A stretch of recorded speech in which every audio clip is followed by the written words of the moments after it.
Welcome everybody. My name's Marilee Burnett. I am your astrologer back with the messages for the week of March 11th, 2024, which you will find is going to be a very calm week compared to last week with all the tension we had between Mars and Uranus in that crazy making square. And we're just off of the energy of a new moon in Pisces as well, which was a little weird making. So thank you for those who are here for the first time and for those of you that are returning. If you are new to my channel, please remember to hit the subscribe button. And I love to read your comments and cheerlead for you if I can. So feel free to leave comments as we talk about the energy of this week. If you'd like to come work with me and have a personalized reading done, whether it's tarot or astrology, check out the links below. You can also follow me on my Facebook page. I'm on TikTok. I'm on Instagram. I try to post every day. And after this video, you'll see a video that will have the tarot cards for every sun, moon, and rising sign and zodiac sign, of course, that you might want to check out for the energy of this week for more clues, because we won't get a lot of clues from the actual astrology this week because we don't have hardly anything going on. I remember writing this article and thinking, did I really just scan through a whole week with no activity? That's this week, which is really, really rare. And it would say to me and you who was listening that take advantage of it this week and tackle those things you've been meaning to tackle. Get rest. Just take the time to really enjoy this week without a lot of things getting in your way. So let's dive in and talk about the things that are changing. Starting with Monday, we'll see that Venus is at 29 degrees. That is what we call an anaretic or critical degree, which I like to describe as your final exam. The planet that sits at 29 degrees is testing you. And there's an intensity to the energy. So Venus is love and beauty and money and the things that we value. And the planet is moving out of the air sign of Aquarius and about to drop into the water sign of Pisces. Now, Venus energy rules air sign Libra and it rules earth sign Taurus. And it's okay in Aquarius, but it's awkward. The planet definitely appreciates the emotions, the feel-good energy of Pisces, the dreaminess, maybe even the delusional behavior. So just keep that in mind. Love can feel like a fairy tale, or what you thought was a fairy tale, and then suddenly the planet will leave and you'll wonder what happened. So just pay attention and see how you interact with Venus as she's going to be moving through the sign of Pisces here for the next 3 weeks. So that is how we start off on Monday. You're going to notice all the lines and the connections this week are all going to be faint because there isn't anything specific happening this week, or planets aren't connecting in an intense way. Now, one of these faint lines here, because we have Mercury that has now moved into the sign of Aries, and left over from last week's energy is the connection that still is going on between Pluto and Mercury. Now, this can bring information to the surface that is important for you to know in order for you to go through some kind of a transformation. Mercury in Aries is about being an independent thinker. It is about speaking up your mind. It can be a little bit too forceful in conversations, and it's forcing Mercury to be more serious and disciplined, which Mercury's, it's fun, it's air, it's Gemini. It loves the details in Virgo, but neither one of those is a very heavy, intense warrior like Mars is. So as Mercury moves through the sign of Aries, things can take you by surprise. You may say things that you wouldn't normally say, stand up for yourself, which you should be doing anyway. So there's some things to learn. Wherever Mercury's going, we have something to learn. Well, with Mercury this month in the sign of Aries, where it's going to be for the next 2, we clearly have a lot to learn. So start paying attention to what those lessons are. The moon will also be in the sign of Aries. So Monday's our most intense day from, a feeling standpoint, because the moon's really fired up, our mind is fired up, and both have that influence of Pluto in Aquarius, which is bringing information up from the surface. All right, let's move us on to Tuesday. And I'm warning you now, this week's going to go pretty quick. All right, let's take a look at Tuesday. So on Tuesday, what you are going to see is not a lot changes, right? All of these connections between the planets are still very faint. Mars is lessening again in the square energy that it has to Uranus. But what you do see officially here is that Venus is now in the sign of Pisces. And when we see the planets at 0 degrees, that is entry level, right? This is just giving us an idea of what this energy is going to be like for us over the next several weeks. So again, always important to pay attention as planets ingress, move into, or egress, move out of a sign. So we will want to pay attention to how are we feeling, how are we expressing our feelings, right? And how are we feeling romantically? How do you feel about your job? Do you feel connected? Do you feel like you're making a difference? Are you serving a purpose with the work that you're doing? How's your spiritual practices? Lots of different ways that that Piscean energy can show up for you. All right. As we look here, we aren't seeing anything that we are going to explore anymore because it's literally nothing new going on. Moon's still in Aries, so we're still feeling a bit fired up emotionally. So again, if there's something that you need to tackle and you need some inner strength, inner warrior strength to get it done, Monday and Tuesday are really good days for getting those types of things accomplished. So let's take a look at Wednesday.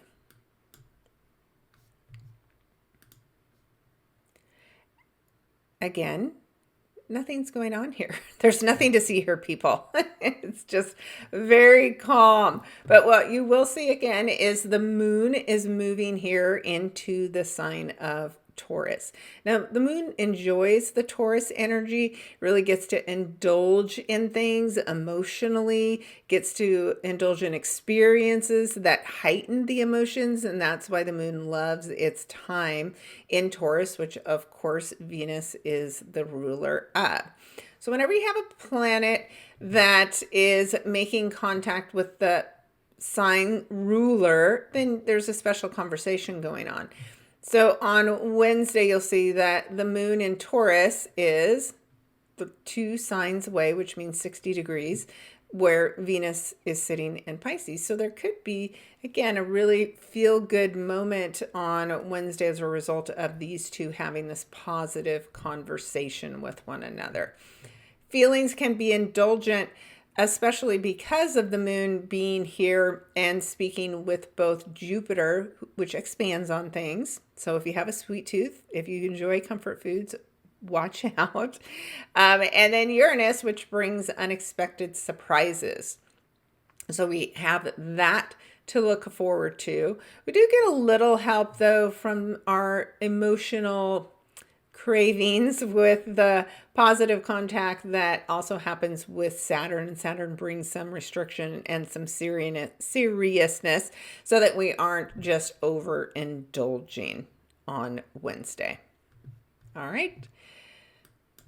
On Thursday, we see the moon now on the other side of Uranus. And as it is activating that square energy back to Mars in Aquarius. So there is this feeling that something's off or something feels a little bit uncomfortable and you can't quite put your finger on it. Or it can literally be emotional outbursts where like you can't keep it contained anymore. You can have things that are unsettled within the earth itself because the moon is the tides. So just watch on Thursday. The moon's your physical body. So again, you just want to be cautious, and especially around electricity, so that nothing happens that you will have to be healing from later. All right. Nothing else going on.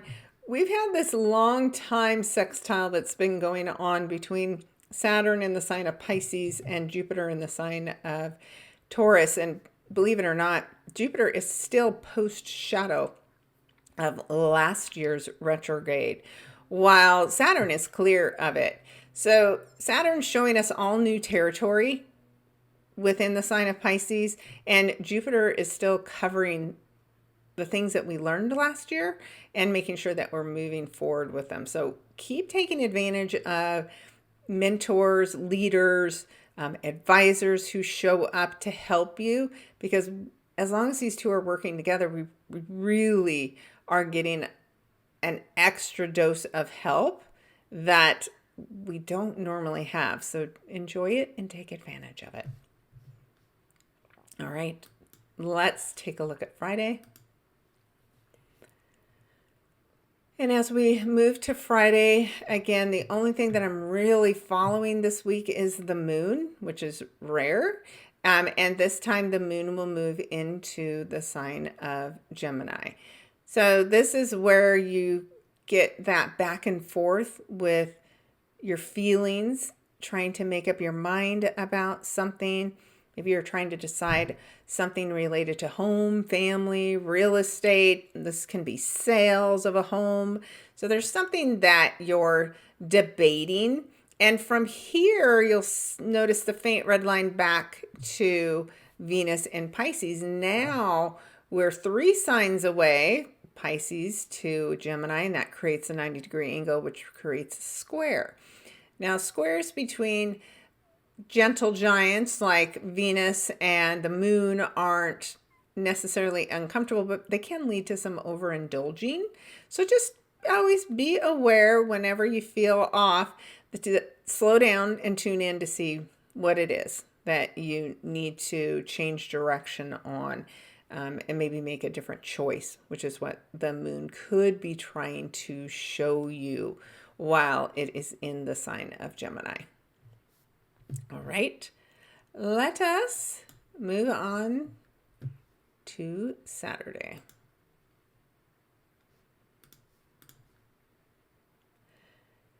And Saturday, you'll start to see that during this time, the moon is still in Gemini, of course. It has moved ahead, and it will start making a positive aspect to both of the nodes. So it has met up with North Node in Aries, Chiron in Aries.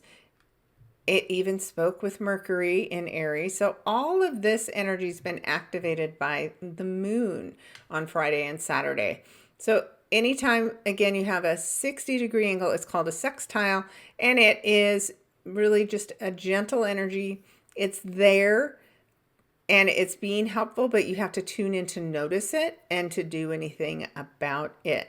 Now, this is, again, taking some information and making a decision with it. So there could be something that you need to decide to do Friday, Saturday, and you'll want to tune in and listen to your intuition. Fate can be helping you again. Anytime the moon's talking to its nodes, there are fated emotional experiences that we have. And of course, it does this several times as it moves around the zodiac and makes all these contacts every single month. But it's always good to pay attention as it does, because fate is always trying to knock on our little door and point us in a good direction.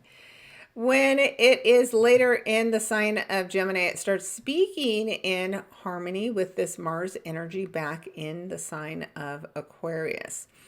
So there again can be this surge of energy. This can be surge of feelings, and that air energy is, a increase in the dialogue that we're having. So If there's a big discussion that you need to have, or if there's paperwork that you need to do, Saturday might be a really good day to get that done.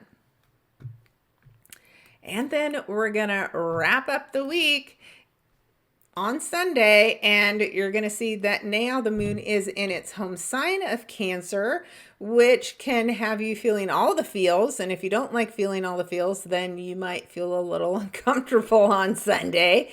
But if you do, it's a great feeling day, because as the moon moves through and forward in this sign, it again is going to speak in harmony with Venus, which makes things be really dreamy at home. It's a good day to be cooking at home, and it's St. Patrick's Day, so happy St. Patrick's Day. It's a good day of good luck and blessings when the moon and Venus are speaking in harmony in these emotional water signs. Now, of course, our emotions are what help us do manifesting, so this is a really good day to tune in and focus on what it is that you want to manifest, and stay away from thoughts and feelings and behaviors that don't help you in your manifesting dreams. The other big energy that we have today, adding to that dreaminess, is the Sun and Neptune, ruler of Pisces, are meeting up both at 27 degrees. Now, 27 is now the degrees that Neptune's going to be traveling through for its retrograde. It will go from 27 to 29. So we're now exploring these last few degrees and the last big lessons of Neptune's time through Pisces. And it has been here for a very long time. Neptune can take anywhere from 12 to 14 years to transit through a sign. So we're at the end of our Neptune in Pisces work. Wherever you have this in your chart, you might be saying, yay, that's moving on. But today, the Sun meeting up with Neptune can help us with a creative project, can help us drink too much. So be careful for those of you out there celebrating today. Make sure you have a designated driver. And make sure that if you, again, feel a little overwhelmed emotionally because there's so much water activity going on, that you work on the things that can counteract that, like earth energy, and making sure that you ground yourself or express your emotions so that they don't overwhelm you, right? You can only keep the water back behind the dam for so long, and then it has to burst forth. Those are our feelings and our emotions. So give them somewhere to be channeled into, right? Safely express them through art, through music, through creativity. Paint a room, do something creative in order to take advantage of all of this amazing kind of juicy, good feeling energy that we will have to finish off our very quiet week, at least as far as the astrology goes. So it is a nice calm week for once, which is pretty rare. However, this will be the calm before the storm. And so I will just reiterate, if you need to tackle some projects and you don't want to have to fight with a lot of excess energy to do that, this is a really good week. If you want to take off and be on vacation, this is a really good week. I know there's a lot of kids and families on vacation here in Arizona because it will be their spring break. So it just might be a really nice time to do that. And as we come back together for next week's conversation, you are going to see the intensity change. That Mercury energy in this sign of Aries beginning next week is going to show us all kinds of very important things that we're going to be working on for the next 2 months, which will cover all of the eclipse energy that's coming up as well. We have a full moon lunar eclipse that's happening at 5 degrees of Libra. And then we're going to have that new moon solar eclipse happening in the sign of Aries, where it will be exactly conjunct to Chiron. So there are things that are going to be uncovered as far as our independence, as far as our health, as far as our ability to heal ourselves, that are going to come up in really big ways. And what Mercury is going to help us do as it enters its pre-shadow phase is it's going to start showing us what we need to know, what we need to learn, how we need to think for ourselves, how we need to break free from situations where we're not allowed to speak up, speak our minds. And Aries energy is a warrior, right? There may be battles that we need to have that relate to our independence. So it's going to be really interesting. So be sure and tune in and come back next week as we start exploring that. In all of my readings that I've done for people this year about, the preview to 2024, I have gone through in detail this next week in particular because of all of the preview events that are coming up that we want to take note of. We want to be paying attention to what's going around us and what people are saying around us. Just make note of everything. So if you were debating starting journaling, this is a great week to get practice while you're not distracted, and then be ready to really dig into the details beginning next week, because they're going to be so juicy and so interesting. All right. Again, if you want to come work with me so we can dive deep into your own chart, I have links below where you can take a look at my specials. I have new moon specials. I have extended reading specials. You name it, I will make it happen for you. So I hope to work with some of you, and I hope that you have a blessed, calm, relaxed week ahead. And thank you as always for joining me. Please feel free to share this with somebody that you think could benefit. And I will see you on the tarot card readings next. Thanks, everybody. Take care.